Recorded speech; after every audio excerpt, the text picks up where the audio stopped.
Senior citizens are willing to haul all the way to Canada to save on prescription drugs, and they're doing it together. Dozens of protesters boarded a train called the RX Express to protest the rising costs. They want cheaper prescription drugs, and they want them now. This story you gotta hear.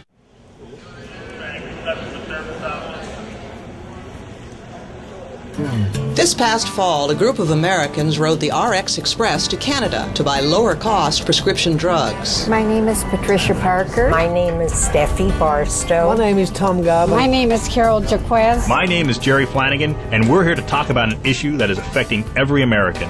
That's the high cost of prescription drugs.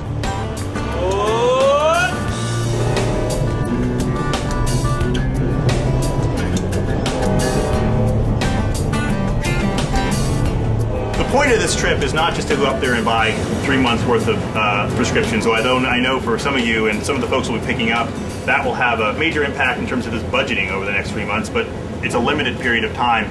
Our goal really is beyond that, is to raise awareness about prescription drugs and healthcare issues in general, and ideally make some major changes that will make sure that the next round of patients who are looking for lower cost prescriptions don't have to head for the Canadian border or the Mexican border to get their prescriptions.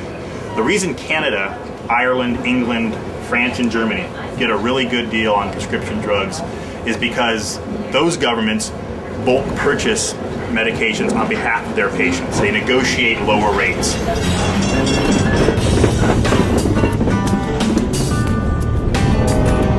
Although pharmaceutical companies claim that expensive drugs are the result of research and development costs, up to 75 cents of every dollar Americans pay for prescriptions goes to profit, overhead, and advertising. We have to recognize that the current system cannot fill my needs, cannot fill the needs of my wife, cannot fill the needs of many, many people, because the price charged is out of reach.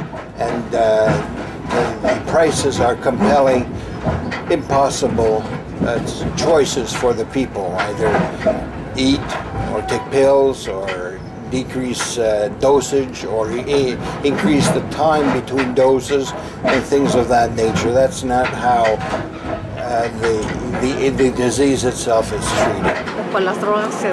I haven't really cut out anything, but I've split a lot of my medication. The one I was splitting really bad is called Norvest, and that's for my high blood pressure. And I went to see my doctor just last week because I told him about this trip we're taking, and he gave me a prescription. He says for 6 months, he says, go ahead and get it filled for 6 months. If you can do it, he says, through Canada. But he says, don't split the pills anymore, please. He says, take your milligrams the way you're supposed to take them. Don't split. Carol Jaquez pays $400 a month for the prescriptions she needs to stay well. After the $160 a month she must also reserve for her Medigap insurance premiums, she has about $1,600 for all other expenses. I've already told my kids, if you are not putting away for your retirement, you're in dire straits. It's not only my kids that I'm worried about all kids. I especially have friends who are much younger than myself. I call them kids because they are much younger than myself, but anyone 45 years or younger, they're my kids, all of them. And I worry about them. I really worry about them.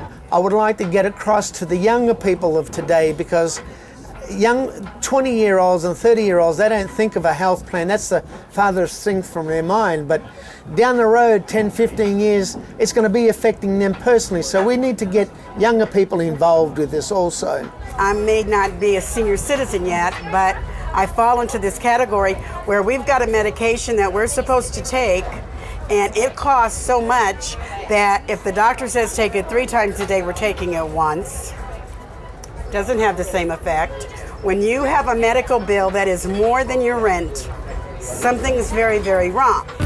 Carla is back in school after a series of blows to her physical and economic health, including a disabling work injury and a subsequent layoff after 20 years with the same airline.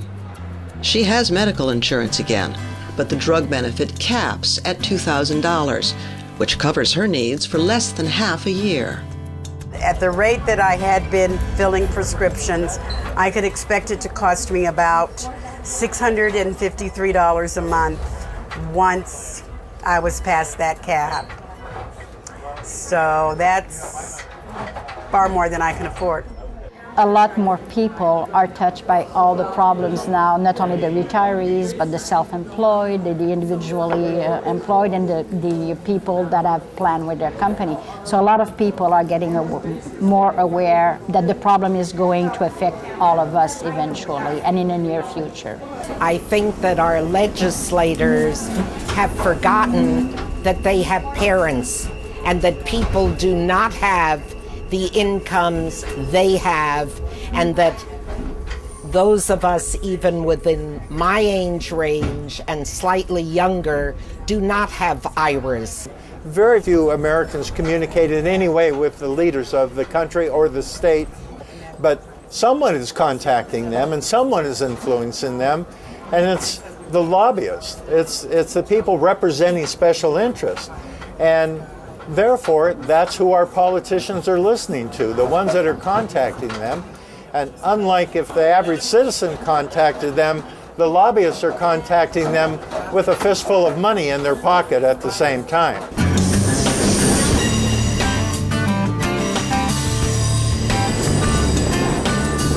The Medicare bill signed by President Bush bans negotiating for bulk purchase discounts. The ban on bulk purchasing is contrary to what every business does, which is negotiate for the best price they can get.